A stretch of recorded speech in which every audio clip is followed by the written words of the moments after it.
The canvas wagon cover tore clean through during the night, and by morning everything Josephine Kelly owned was either soaked with rain or blown halfway to Kansas, leaving her stranded on the Wyoming plains with nothing but the threadbare dress on her back, and boots so worn her toes had started to peek through the leather. She stood beside the broken wagon wheel, watching the family she had been traveling with pack up their belongings in the gray dawn light. The Hendersons had made it clear 3 days ago that they could not afford another mouth to feed, especially one who could not contribute to their westward journey. Josephine had worked as their hired help since leaving Missouri, cooking and mending and watching their 4 children in exchange for passage to Oregon Territory, where she hoped to find work as a seamstress or perhaps a schoolteacher. But the journey had been harder than anyone expected, and the Hendersons had grown cold toward her as their supplies dwindled. "We will leave you what we can spare," Mrs. Henderson said, though her eyes would not meet Josephine's. "There is a trading post about 15 miles north. Fort Bridger is not far from there. You might find work." 15 miles. Josephine looked down at her boots and then at the vast emptiness surrounding them. The year was 1868, and women did not simply walk alone across the Wyoming wilderness and expect to arrive anywhere safely. But she had no choice. The Hendersons pulled away an hour later, and she stood watching their wagon disappear into the morning mist with a small bundle of dried meat, a wool blanket that had seen better days, and a canteen half filled with water. She started walking north, using the sun to guide her direction.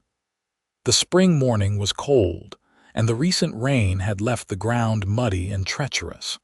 Her feet ached within the first hour, and by midday she had to stop and rest beside a creek that cut through the plains like a silver ribbon. She drank deeply and refilled her canteen, then forced herself to keep moving even though exhaustion pulled at every muscle. The sun was beginning its descent when she saw the smoke rising in the distance.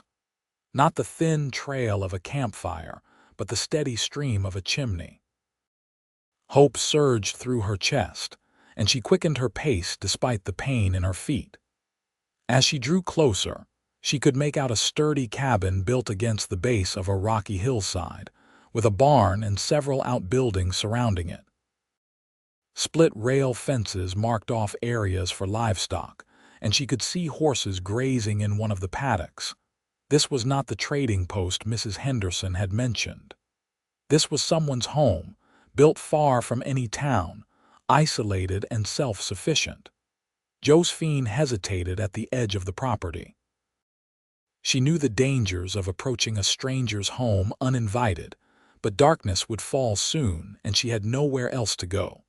She was about to call out when a massive dog came bounding around the corner of the cabin, barking with enough volume to wake the dead.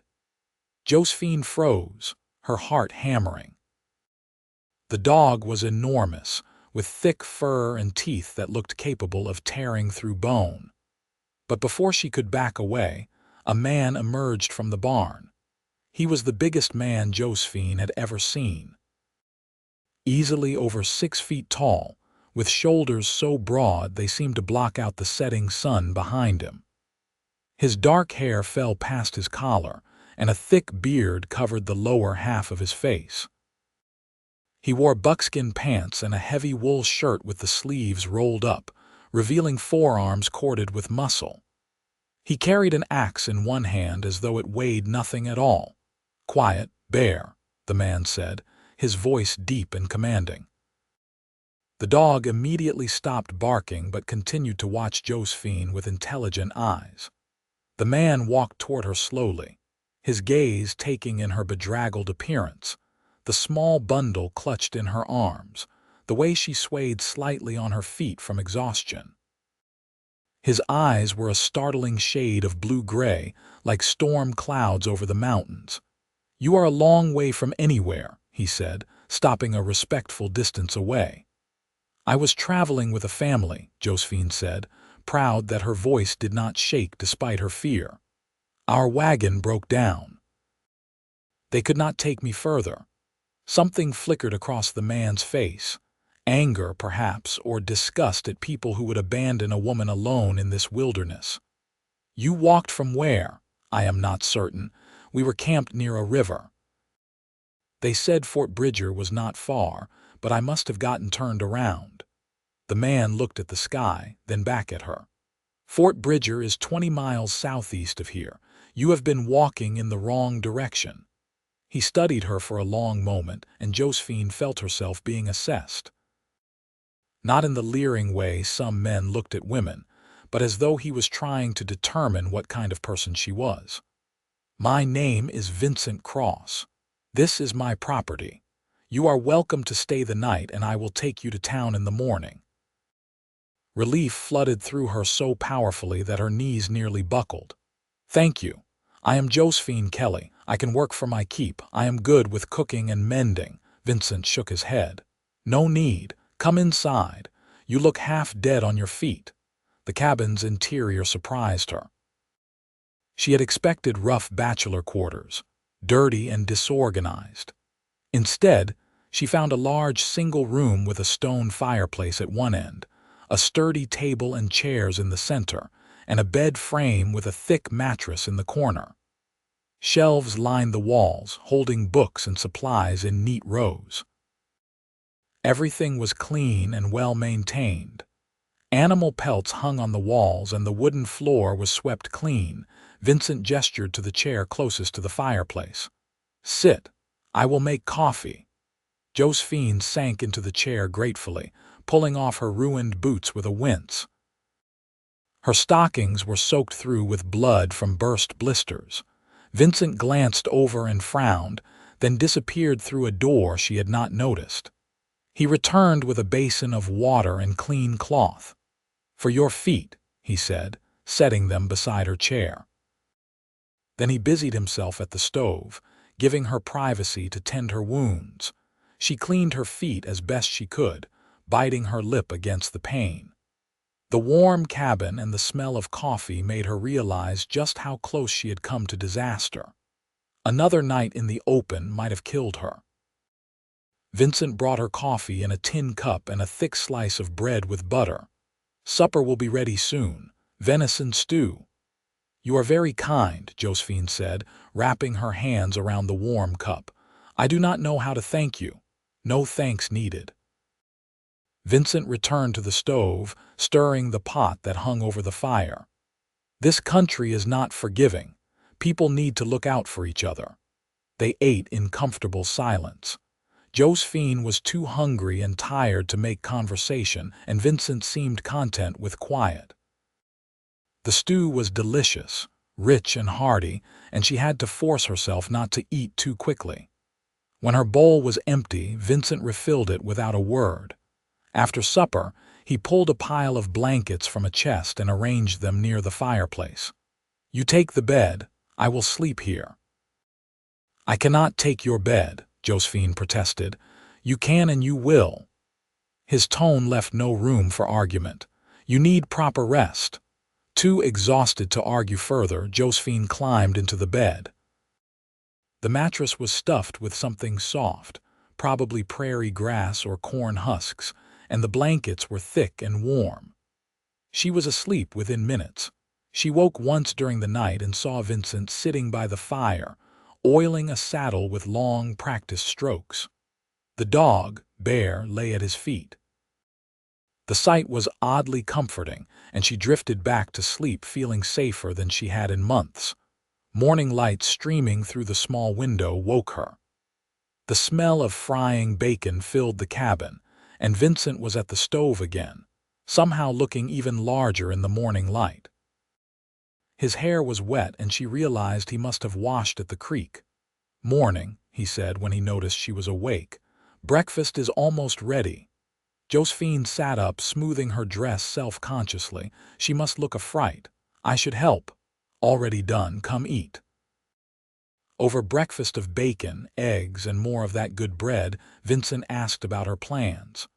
What will you do in Fort Bridger? Find work, Josephine said. I can sew, cook, clean. Surely someone needs help. Vincent was quiet for a moment, his expression thoughtful. Fort Bridger is rough. Not many respectable opportunities for a woman alone. Josephine's heart sank. She knew what he was implying. I will find something. I am sure you will, but Vincent did not sound convinced. After breakfast, he saddled 2 horses while Josephine washed the dishes, insisting on doing at least that much. Her feet still hurt, but she wrapped them as best she could and pulled her boots back on. Vincent noticed her limping and frowned but said nothing. The ride to Fort Bridger took most of the morning. Vincent set an easy pace, and Josephine was grateful. She had not ridden much and felt awkward in the saddle, but the horse he had chosen for her was gentle and patient. They rode through beautiful country, with mountains rising in the distance and vast plains stretching endlessly in every direction. Vincent pointed out landmarks as they traveled. That ridge is good for hunting elk. The creek there runs year-round, never dries up even in high summer. Those rocks are where rattlesnakes like to sun themselves, so best to stay clear.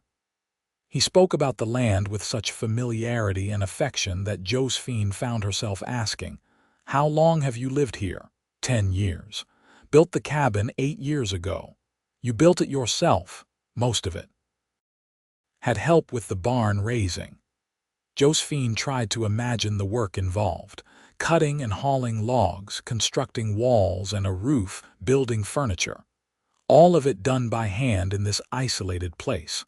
It must have been difficult. Vincent shrugged, his broad shoulders moving under his shirt. It was honest work. I like working with my hands. Where did you come from? Before here, Pennsylvania. My family had a farm there. His voice grew distant. Lost them to fever when I was 20. Decided to head west and start over. I am sorry, Josephine said softly. Long time ago now. Vincent glanced at her. What about you? Where are you from? Missouri. My parents died when I was 16. I worked in a boarding house for a few years, then decided to try for Oregon. Everyone says there are opportunities there. There are opportunities everywhere if you know where to look. Fort Bridger appeared before them like a small collection of rough wooden buildings clustered around a central trading post. The American flag snapped in the wind above what looked like a military outpost. Men in various states of dress wandered between buildings, and Josephine saw a few women, most of them looking hard and worn. Vincent had been right. This was not a place that offered much hope for a woman alone.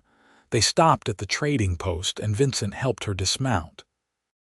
Inside, the proprietor, a balding man with suspicious eyes, barely glanced at Josephine before turning his attention to Vincent. Cross. Good to see you.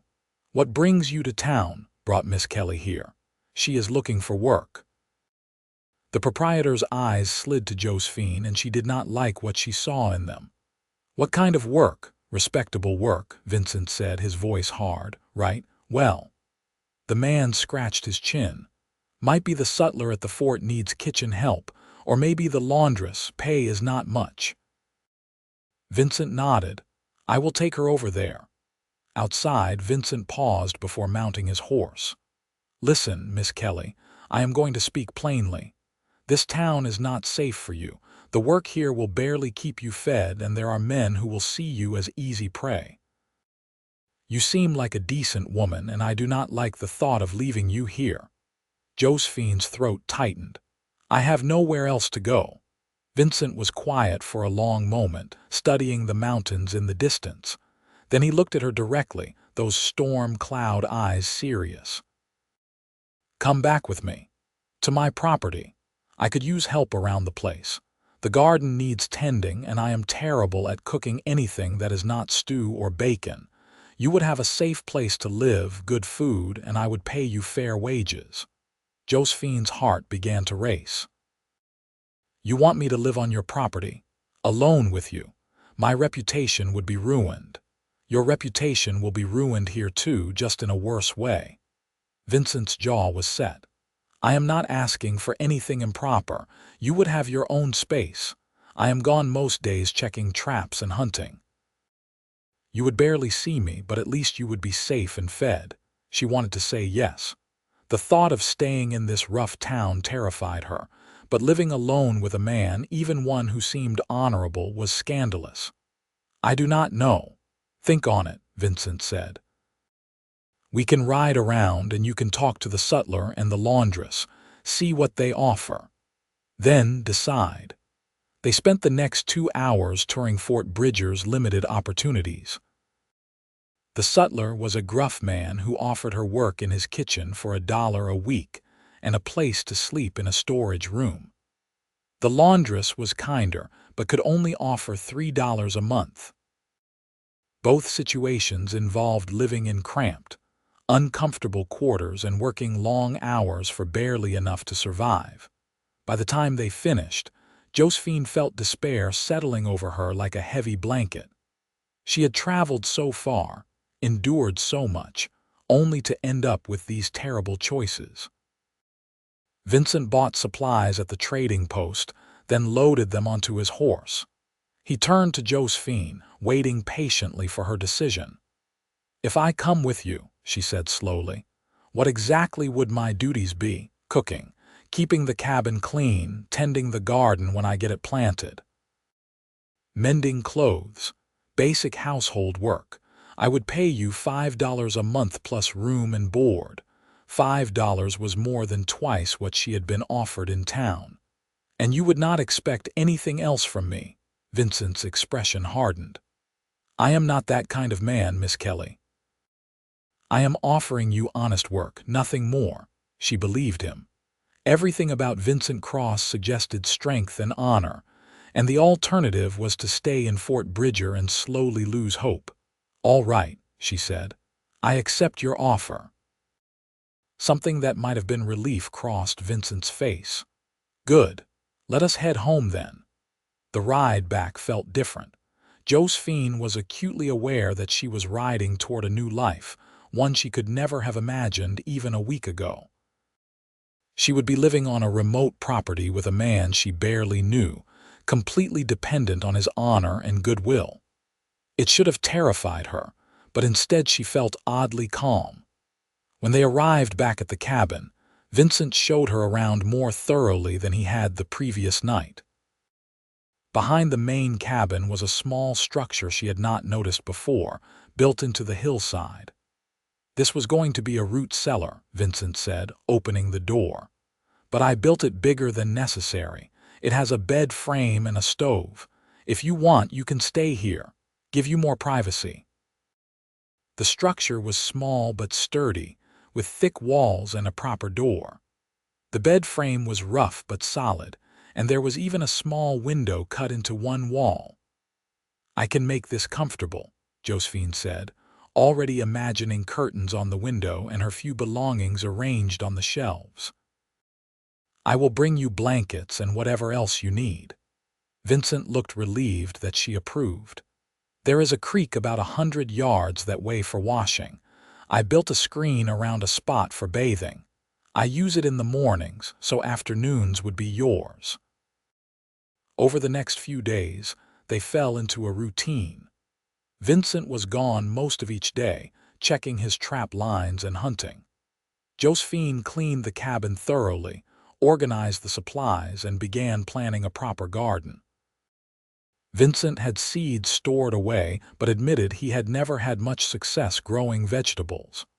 "I can keep animals alive and hunt game," he said with a self-deprecating shrug. "But plants seem to die the moment I look at them." Josephine laughed, the first real laugh she had managed in weeks. "Then it is fortunate you hired someone with a green thumb." She discovered that Vincent was a man of few words but many actions. He noticed her struggling to carry water from the creek and built a system of buckets and a yoke to make it easier.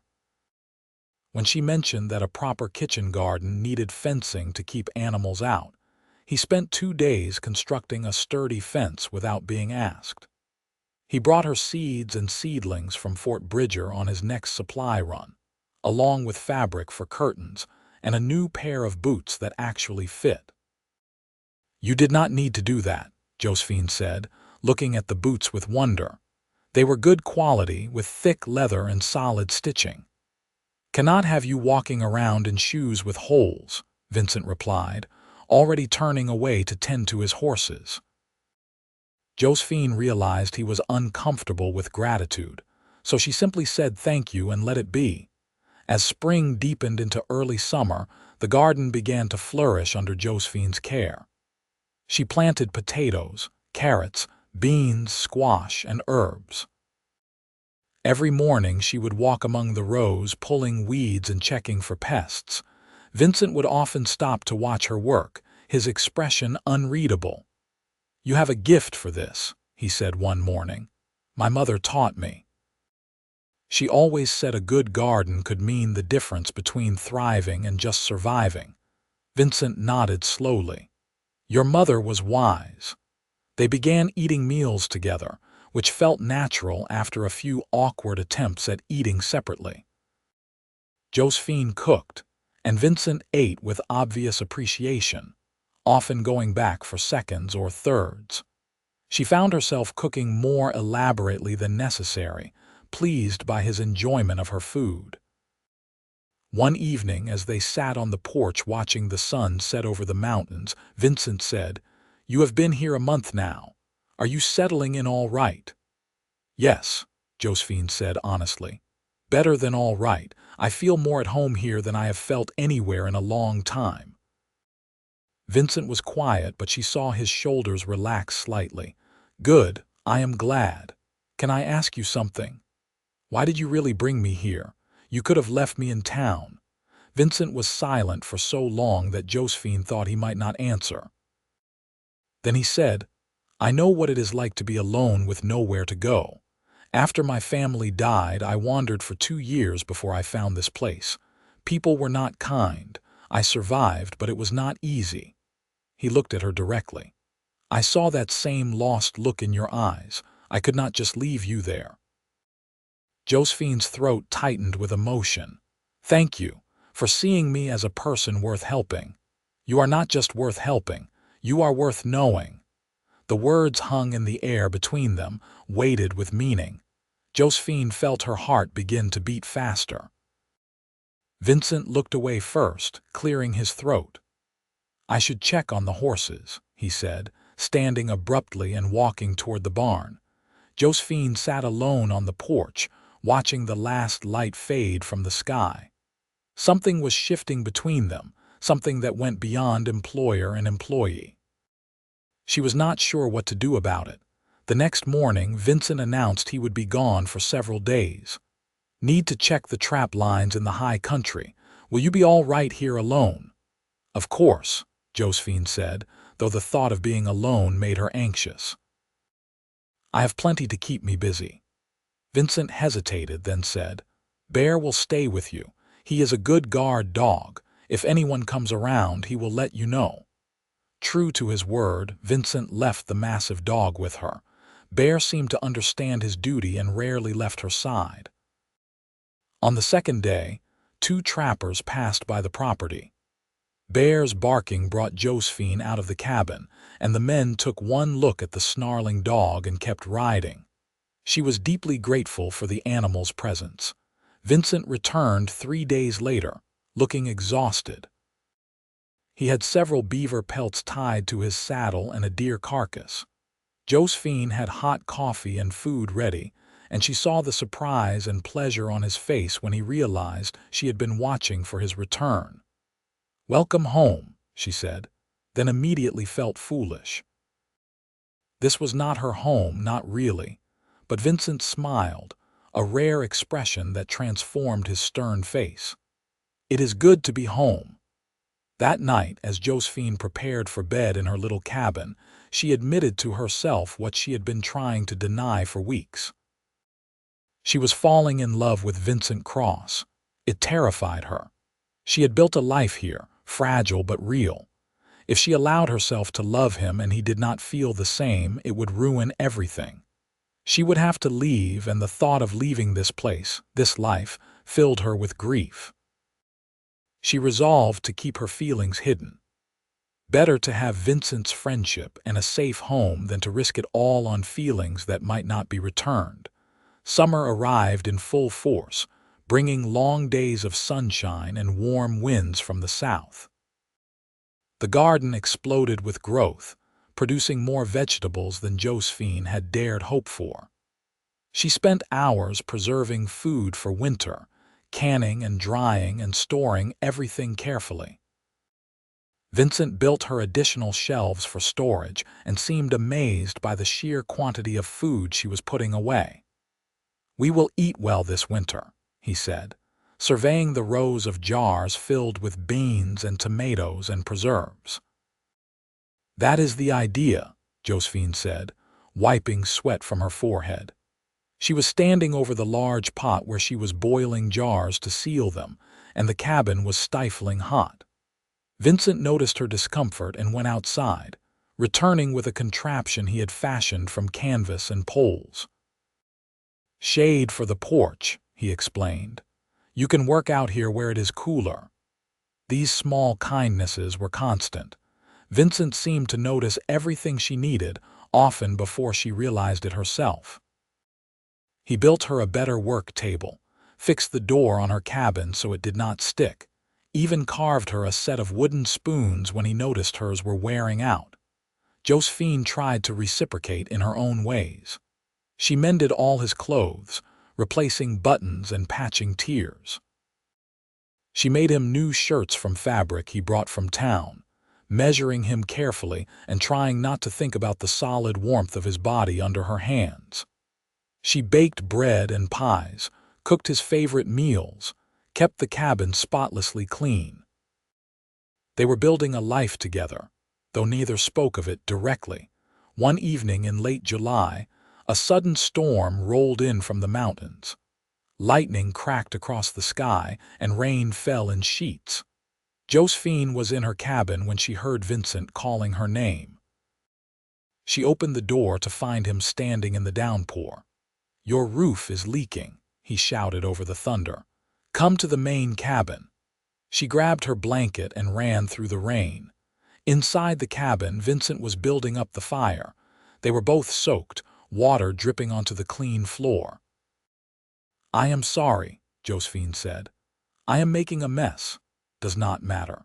Get warm." Vincent handed her a dry blanket and turned away while she changed out of her wet dress into the spare clothes she kept in the cabin for washing days. The storm raged outside, shaking the sturdy walls.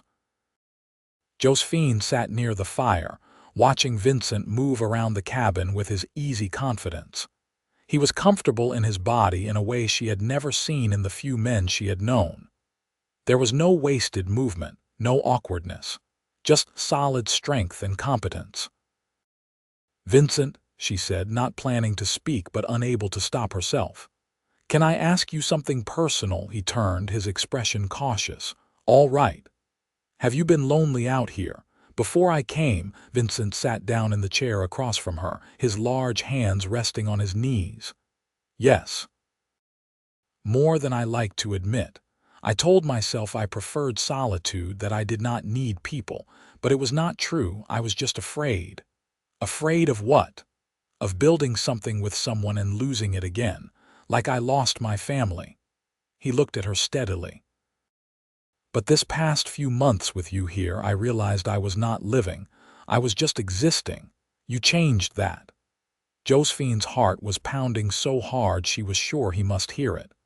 "I have been happier here than I have ever been in my life, and it is not just the safety or the home. It is you. Being near you." Vincent stood slowly, moving toward her. "Josephine, I need to tell you something. I need to say it properly." She stood as well, tilting her head back to look up at him. He was so tall, so broad, and his eyes held an intensity that made her breath catch. "I brought you here because I wanted to help you," Vincent said, his deep voice rough. "But you have stayed because I could not bear to let you go. I have fallen in love with you, completely." And I know I should not burden you with this because you work for me and you might feel obligated to return my feelings, but I cannot keep pretending I do not feel this way." Joy exploded through Josephine's chest. "You love me with everything I am. Vincent, I love you too. I have for weeks, but I was afraid to say anything." He reached for her hands, engulfing them in his. "You do not have to be afraid, not with me. Not ever." Then he was kissing her, gentle despite his size, one hand cradling the back of her head while the other wrapped around her waist. Josephine melted into him, feeling safe and cherished and completely overwhelmed. When they finally broke apart, both were breathing hard. "I want to marry you," Vincent said. "If you will have me. I want you to stay here not as my employee but as my wife, as my partner." "Yes," Josephine said without hesitation. "Yes, I will marry you." Vincent lifted her off her feet, spinning her around, and she laughed with pure happiness. When he set her down, his expression turned serious. "There is something I need to do first, something I have been thinking about."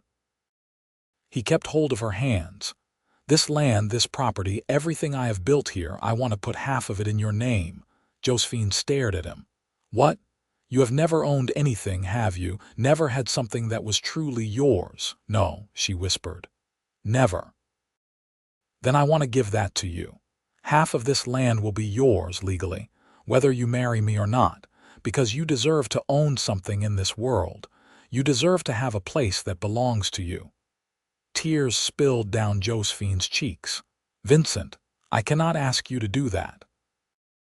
"You are not asking, I am offering. No, I am insisting." His thumbs brushed away her tears. "You are my partner in every way that matters. The law should reflect that.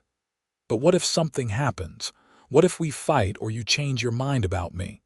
"I will never change my mind about you." "But even if something impossible happened, you would still own half this land. You would have security. That matters to me." Josephine could barely speak through her tears. No one had ever given her anything freely, without expecting something in return. No one had ever valued her enough to make such a gesture. "I do not know what to say. Say you will let me do this. Say you understand that you are worth it." "I understand," she managed, "and thank you for seeing me, for valuing me." Vincent pulled her close, tucking her head under his chin. They stood like that for a long time, listening to the storm rage outside while the fire crackled beside them. When the storm finally passed, Vincent walked Josephine back to her cabin. The roof had indeed leaked, but nothing was seriously damaged. He promised to fix it the next day. At her door, he kissed her again, sweetly this time, his hands gentle on her face. "Sleep well, future Mrs. Cross." "Sleep well, future Mr. Kelly," she teased, and he laughed, the sound rumbling from deep in his chest. The next few weeks passed in a blur of happiness. Vincent rode to Fort Bridger and returned with a judge who handled land transfers. Josephine signed papers that made her a legal owner of half of Vincent's property.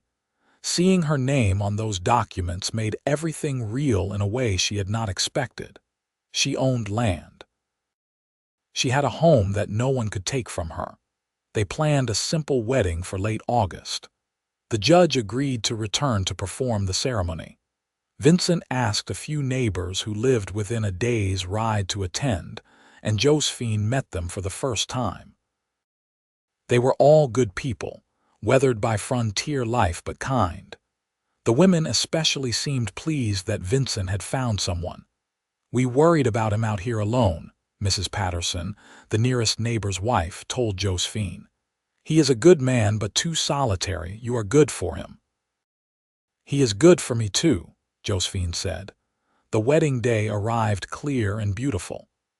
Josephine wore a new dress she had sewn from blue calico, the nicest fabric Vincent could find in town. He wore clean clothes and had trimmed his beard, and when he saw her walking toward him across the grass, his eyes filled with such love that she felt her heart might burst. The ceremony was short and simple. They spoke their vows in front of the cabin Vincent had built with his own hands, the cabin that was now half hers. When the judge pronounced them married, Vincent kissed her thoroughly, earning cheers from the small gathering of guests. They held a celebration that lasted into the evening. Mrs. Patterson had brought a cake and someone produced a fiddle. Vincent surprised everyone by pulling Josephine into a dance, his movements surprisingly graceful for such a large man. "Where did you learn to dance?" she asked, breathless and laughing. "My mother taught me," said every man should know how to properly dance with his wife. Your mother was right. After the guests left, Vincent carried Josephine over the threshold of the main cabin. "Your home, Mrs. Cross, truly and legally yours." "Our home," she corrected, reaching up to touch his face. "Everything we build from here is together." Their wedding night was tender and sweet. Vincent was gentle, always checking to make sure she was comfortable, moving slowly despite his obvious desire. Josephine felt cherished in a way she had never experienced. This was what love was supposed to be, she realized. Two people choosing each other, valuing each other, building something together. Fall arrived, painting the mountains in shades of gold and red. Josephine and Vincent worked together to prepare for winter, harvesting the last of the garden, cutting wood, making sure all the buildings were secure. They moved Josephine's belongings into the main cabin, and she made curtains for the windows and rugs for the floor, turning the practical space into a real home. One evening, as the first snow began to fall, they sat together by the fire.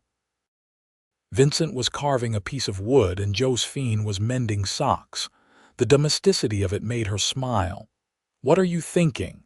Vincent asked, noticing her expression. "I am thinking about how different my life is now. 6 months ago I had nothing. I was nobody. Now I have a home, a husband, and a future." Vincent set down his carving. "You were always somebody, Josephine. You just needed a place where people could see it. You saw it. I did, and I am grateful every day that you walked onto my property." "Technically, I was lost," she said, smiling. "Best thing that ever got lost, then." He pulled her close, and she curled into his warmth. Winter settled in hard and cold, but the cabin was snug and they had plenty of supplies. Josephine had put up so much food that they could eat well even if they were snowed in for weeks. Vincent continued to hunt when the weather allowed, and they settled into the rhythms of winter life. During the long evenings, they talked for hours. Vincent told her stories about his childhood in Pennsylvania, about his parents and siblings who had died. Josephine shared her own history, the loneliness and uncertainty that had defined her life before coming here.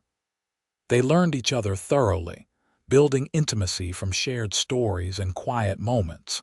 On Christmas morning, Vincent gave Josephine a beautiful wooden box he had crafted. "For your sewing supplies," he said. Inside was something else. A hand-drawn map of their property with her name written across half of it. "So you never forget," Vincent said. "This belongs to you." Josephine gave him a new coat she had sewn, lined with fur he had trapped. "To keep you warm when you are out in the cold." They did not have much in terms of material things, but they had each other, and that was worth more than gold. As winter turned to spring, Josephine realized she was pregnant. She told Vincent one morning over breakfast, watching his face carefully. He stood so quickly that his chair fell over. "Truly, you are certain as I can be.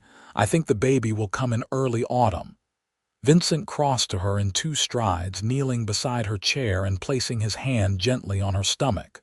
"A baby, our baby. Are you happy?" Josephine asked, though she could see the answer in his eyes. Happy does not begin to cover it.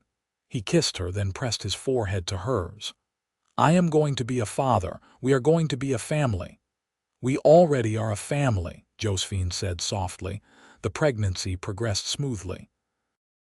Josephine continued her work around the property, and Vincent hovered protectively, trying not to be obvious about it but failing completely. He built a cradle from smooth pine, rubbing the wood until it was silky soft. He rode to Fort Bridger and returned with soft blankets and tiny clothes. "I may have gotten too much," he admitted, looking at the pile of baby supplies. Josephine laughed. "I think it is perfect." Summer arrived and the garden flourished again. Josephine worked among the plants, one hand often resting on her growing belly. She felt connected to the land in a way that went beyond ownership. This place had saved her, and now she was helping it flourish. Vincent was finishing repairs on the barn one afternoon when a rider approached. It was rare to get visitors, and Vincent immediately went on alert. But as the rider drew closer, he recognized the judge from Fort Bridger. "Judge Morrison," Vincent called in greeting. "What brings you out this way?" The judge dismounted, looking tired. "Official business, I am afraid. There has been a dispute over land titles in this area. Some surveyor claims there was an error in the original deeds." Josephine had come out of the cabin, and Vincent moved to stand beside her. "What kind of error?" "He claims that several properties, including yours, were measured incorrectly and actually fall within federal territory. He is trying to get the titles invalidated." Fear clutched at Josephine's heart. "They can do that, after we have been here for years." "They can try," the judge said. "But I have reviewed your deed, Vincent, and more importantly, the deed for Mrs. Cross. Everything is in order. The surveyor is a scam artist trying to steal land so he can resell it. I am writing to all the properties he has targeted to warn folks and to tell them I will fight this in court if necessary." Vincent's jaw was tight. "What do we need to do?" "Keep your deed safe. Gather any documentation showing you have been working this land, making improvements. If it goes to court, we will need to prove continuous habitation and ownership." After the judge left, Vincent and Josephine sat at the table, the deed spread between them. Seeing both their names on it gave Josephine courage. "We will fight if we have to," she said firmly. "This is our home, our land. No one is taking it from us." Vincent covered her hand with his. "No one will take it, I promise you that." Over the next weeks, they gathered evidence of their ownership. Letters from neighbors, receipts from Fort Bridger showing purchases for improvements, even a journal Vincent had kept documenting his work on the property. They compiled everything into a wooden box and kept it safe. The surveyor himself showed up one day, a thin man with oily hair and a calculating expression. He barely glanced at their deeds before declaring them invalid. "You will need to vacate the property or purchase it again at the fair market price," he said smugly. Vincent stepped forward, and the surveyor actually took a step back at the sight of the massive mountain man advancing on him. "You will leave my property now, and if you come back, it will not go well for you." "You cannot threaten me," the surveyor blustered. "That was not a threat. That was a promise." Vincent's voice was deadly calm. "Leave." The surveyor fled, and Vincent watched him go with grim satisfaction. "You think he will cause trouble?" Josephine asked. "He will try. But Judge Morrison knows what he is doing, and we have the law on our side." True to the judge's word, the case went to court in late summer. Vincent and Josephine rode to Fort Bridger with their box of evidence. The courthouse was packed with other landowners facing the same threat. The trial took 2 days. The surveyor presented his case, claiming official authority and waving papers that looked impressive, but were ultimately meaningless. Then Judge Morrison systematically destroyed his arguments, presenting deed after deed showing legal ownership, along with testimony from dozens of residents who had worked their land for years. When the judge ruled in favor of the landowners, the courtroom erupted in cheers. The surveyor tried to protest, but he was escorted out by soldiers from the fort. Outside, Vincent lifted Josephine carefully, mindful of her pregnancy, and spun her gently. It is over. The land is ours, legally and permanently. Josephine was crying happy tears. We won. We did. And no one will ever threaten that again. They rode home in triumph, and that night Vincent made love to his wife with exquisite tenderness, celebrating not just their legal victory but everything they had built together. The baby came on a crisp September morning. Mrs. Patterson had come to stay a few days before, and she helped Josephine through the labor while Vincent paced outside, wearing a path in the grass. When he finally heard the baby's cry, he burst through the door despite Mrs. Patterson's protests. "You have a son," Josephine said, exhausted but radiant. "A big, healthy son." Vincent approached the bed as though walking on sacred ground. He looked down at the tiny baby in Josephine's arms, his expression filled with wonder. "He is perfect. You want to hold him." Vincent held out his massive hands, and Josephine carefully transferred the baby to him. The sight of her huge, rough mountain man cradling a newborn with such gentleness made her heart overflow. "Hello, little one," Vincent said softly. "Welcome home." They named him Thomas Vincent Cross, after Vincent's father. Tommy was a good baby, healthy and strong, with his father's blue-gray eyes and his mother's dark hair. Vincent was a devoted father, completely unafraid of diaper changes or midnight feedings. He built a larger bed so they could keep Tommy close, and he carved toys from soft wood. Watching Vincent with their son, Josephine sometimes had to pinch herself to believe this was real. She had gone from owning nothing, being no one, to having a family, a home, and land with her name on it. The transformation still amazed her. One evening when Tommy was 6 months old, they sat on the porch watching the sunset. Tommy was asleep in Josephine's arms, and Vincent had his arm around her shoulders. "You remember the day we met?" Vincent asked. "How could I forget? I thought I was going to die out there in the wilderness. I almost did not approach you. I thought maybe you wanted to be alone." Josephine laughed softly. "I am glad you ignored that instinct. Me too." Vincent kissed the top of her head. "You know, I built this place thinking it would be my refuge, a place to hide from the world, but you turned it into something else. You turned it into a home." "We built it together," Josephine said. "That is what partners do." "Equal partners," Vincent agreed, "in everything." As the stars began to appear in the darkening sky, Josephine thought about the long journey that had brought her here. The hardship and fear, the kindness of one man who had seen her value when she could not see it herself. Vincent had given her half of everything he had built, not because he had to, but because he believed she deserved it. And in doing so, he had given her something more precious than land or money. He had given her dignity, security, and love.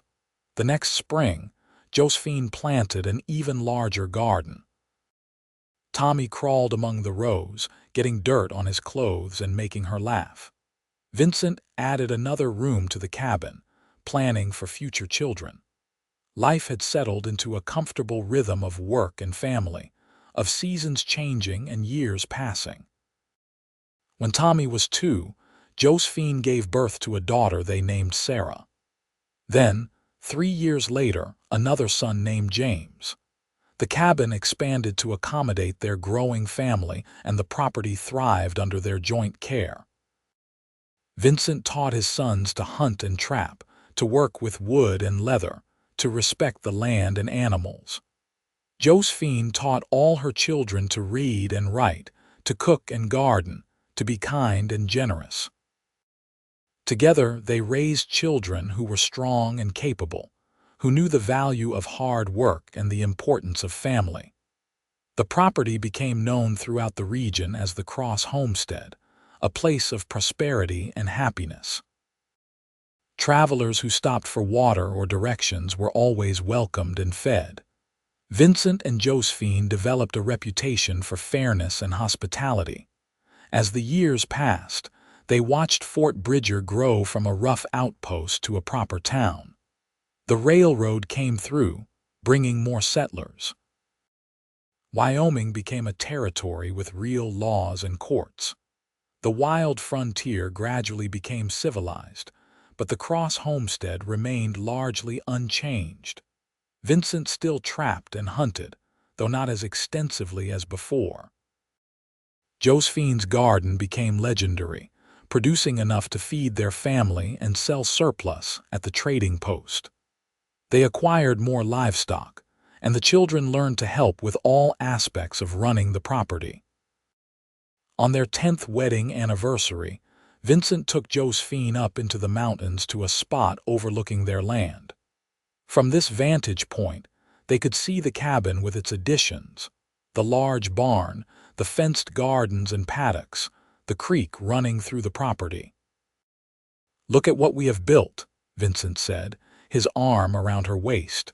Josephine leaned into him, studying the landscape that had become so dear to her. "I never imagined having something like this. When I was walking across those plains, lost and alone, I could not have dreamed this life." "You deserved it all along. You just needed someone to recognize it. And you needed someone to share it with," Josephine said, turning to look up at him.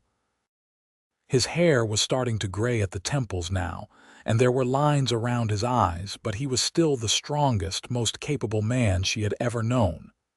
"I needed you," Vincent said simply. "Everything else is just details."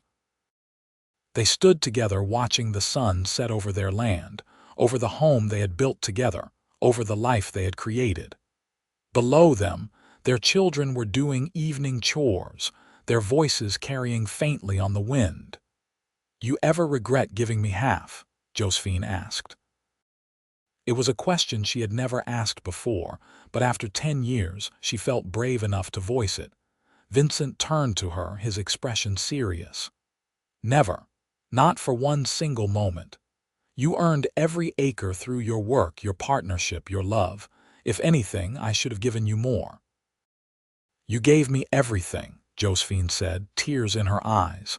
"You gave me a home, a family, a place to belong. You gave me myself." "Then we are even," Vincent said, pulling her close, "because you gave me all those things too." They made their way back down the mountain as twilight deepened. The children ran to greet them, full of stories about the day's adventures. Tommy, now 12, had shot his first deer. Sarah, at 8, had successfully baked bread by herself. Little James, just 5, had found a bird's nest and wanted to show everyone. That night, after the children were asleep, Vincent and Josephine sat by the fire. Vincent was mending a bridle and Josephine was knitting socks. The silence between them was comfortable, built on years of shared life. "I have been thinking," Vincent said. "Tommy is getting older. In a few years, he will want his own place to build a life." "I know," Josephine said. "I have been thinking the same thing. We have enough land to divide it, give him a parcel to start his own homestead if he wants, and Sarah and James when they are older." Josephine smiled. "Teaching them what you taught me, that owning land means having security and dignity." "Exactly." Vincent set down the bridle. "Our children will never have to wander lost and alone. They will always have a place to belong." "Because we built it for them," Josephine said. "Together." The fire crackled, and outside an owl hooted in the darkness. This cabin, this land, this life had become everything Josephine had never dared to dream of. And it was real, solid, legally hers. No one could take it from her. Years continued to pass. Tommy married a girl from town and built a house on the eastern portion of the property. Vincent helped him, teaching him the same skills he had used to build the original cabin.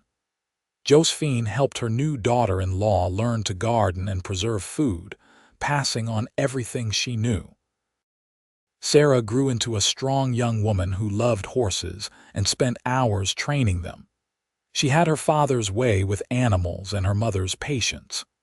James showed an interest in carpentry and spent hours in the workshop Vincent had built, learning to craft furniture and tools. Vincent and Josephine grew older together, their love deepening with each passing season. Vincent's hair went fully gray, and his body showed the effects of years of hard physical labor. Josephine's hands became marked with the work of a lifetime, but her eyes remained bright and her spirit strong. One summer evening when they were in their 50s, they sat on the porch swing Vincent had built years ago. Their grandchildren were playing in the yard, Tommy's children mixed with the neighborhood kids. The sound of their laughter was sweet. "Did you ever think we would have all this?" Josephine asked, watching the children play. "I hoped," Vincent said. "When I first saw you standing at the edge of my property, exhausted and frightened but trying to be brave, I hoped that maybe you could be the one to share this life with me." "Best decision I ever made was accepting your offer," Josephine said. "Best decision I ever made was asking." Vincent took her hand, his thumb rubbing over her worn knuckles. "You know, I have lived in this place for over 40 years now, but it only became a home when you arrived." "It became home for me too. The first real home I ever had." They sat in comfortable silence, watching the sun paint the mountains in shades of orange and pink. Their land stretched out before them, productive and beautiful, a testament to decades of partnership and love. "Do you remember what I told you that first night?" Vincent asked. "About people needing to look out for each other." "I remember everything about that night," Josephine said.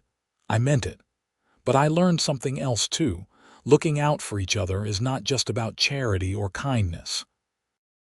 It is about recognizing that we are all better together than alone, that sharing what we have makes us richer, not poorer." "You proved that by giving me half of your land," Josephine said. "You showed me that generosity creates abundance." Vincent kissed her hand. "We created abundance, together." As the evening deepened, their children and grandchildren gathered for supper. The table Vincent had built decades ago was extended to its full length, groaning under the weight of food Josephine and Sarah had prepared. 3 generations sat together, laughing and talking, sharing stories and making plans. Josephine looked around the table at the faces of her family. Her children, strong and capable. Her grandchildren, bright and curious. Her husband, steady and true after all these years. This was her legacy. Not just the land that bore her name, but the family they had created, the values they had instilled, the love they had cultivated. After supper, Vincent pulled her aside. "Walk with me." They strolled through the property as dusk settled in, past the garden now tended by multiple generations.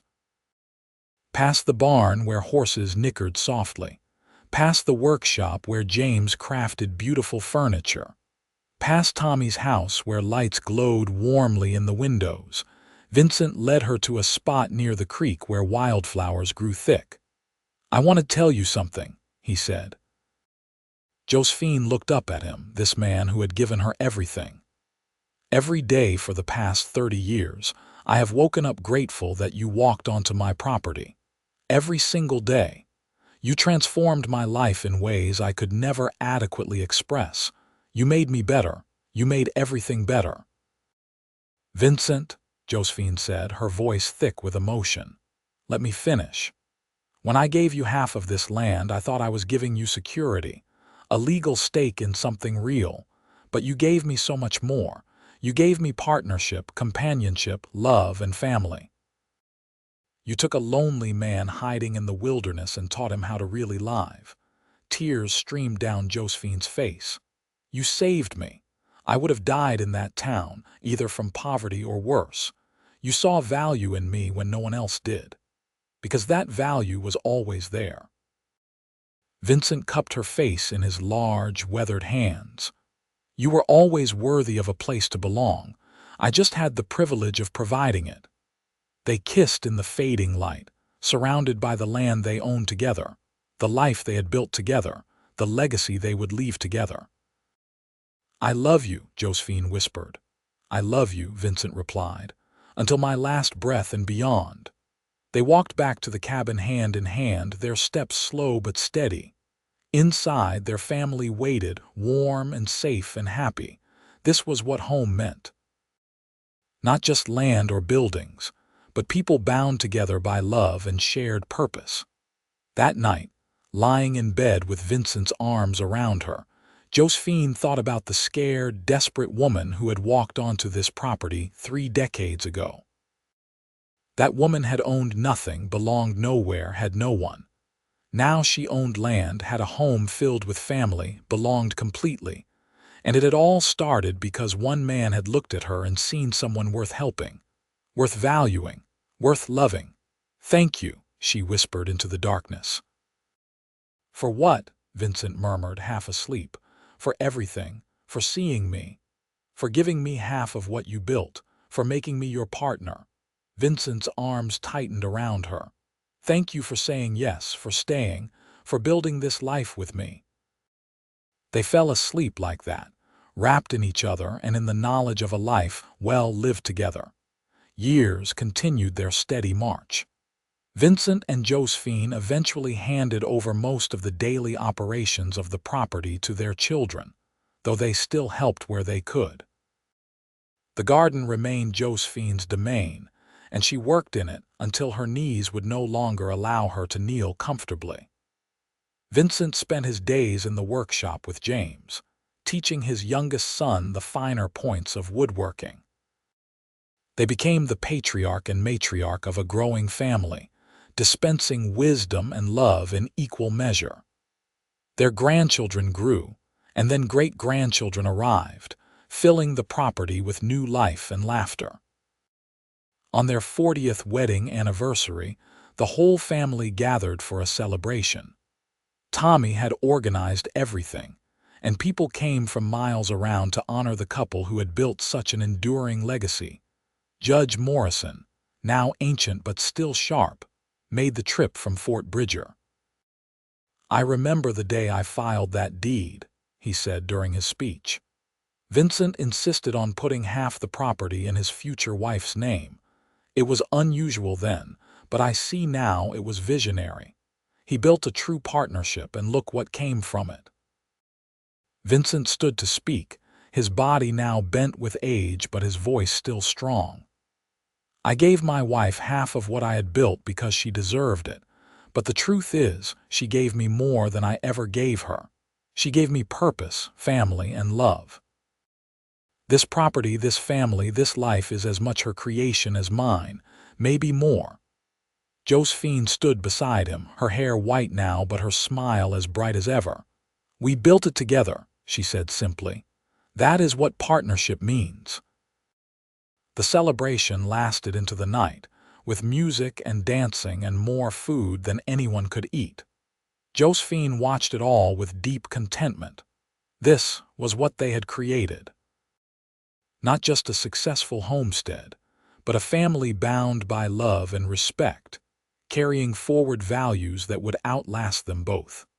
Late that night, after everyone had finally gone home or to bed, Vincent and Josephine sat alone on the porch one last time. The stars above were brilliant and the night air was soft. "It has been a good life," Vincent said. "The best life," Josephine agreed. "Better than I ever imagined possible." "Any regrets?" Josephine thought for a moment. "Only that we will not live forever.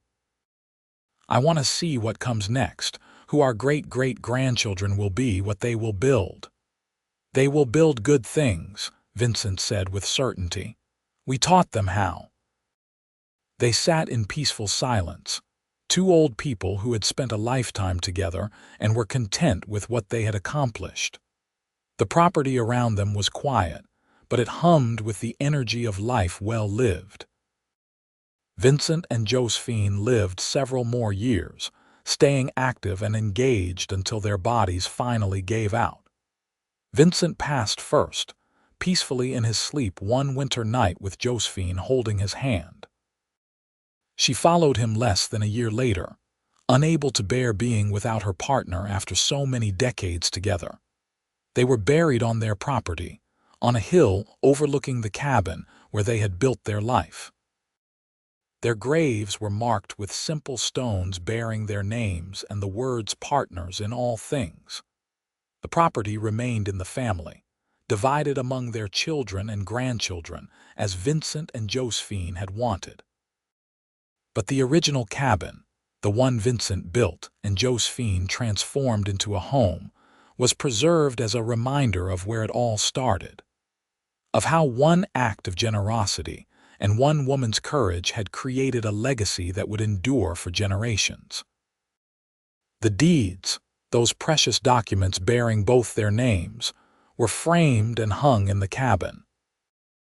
A reminder that Josephine Kelly Cross, who had once owned nothing and belonged nowhere, had died as a landowner, a mother, a grandmother, a great-grandmother, and the beloved partner of the man who had seen her value when no one else did. Her children told their children, and those children told theirs, the story of how a lost woman and a lonely mountain man had found each other on the Wyoming plains. How he had given her half of everything he had built, not because he had to, but because he believed she deserved it. How she had transformed his property into a home and his solitary existence into a full, rich life. It became family legend, this story of partnership and love, of generosity repaid with devotion. And on summer evenings, when the family gathered at the old cabin for reunions, they would stand on that same porch where Vincent and Josephine had stood so many times and look out over the land that bore both their names. The land endured. The family endured. And the love story that started it all endured, passed down through generations as proof that sometimes the most powerful thing you can give someone is not charity but partnership, not help but respect, not rescue but recognition of their inherent worth. Josephine had never owned land or a place to belong until the day a mountain man named Vincent Cross gave her half of everything he had built, and in doing so, he had given her so much more. He had given her dignity, security, family, and love. He had given her a home, not just in the physical sense, but in every way that mattered, and she had given him the same in return. That was the legacy they left behind. Not just land or buildings or material wealth, but the understanding that true partnership means sharing everything, valuing your companion as an equal, and building something together that neither could have created alone.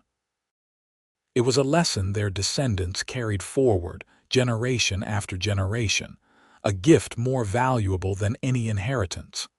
And it all started because one man looked at a desperate, lost woman and saw not someone to save, but someone worth knowing, someone worth loving, someone deserving of half of everything he had. That was the story of Vincent Cross and Josephine Kelly Cross, mountain man and the woman who owned nothing, who found each other in the wilderness of 1868 Wyoming and built a love that would echo through the ages.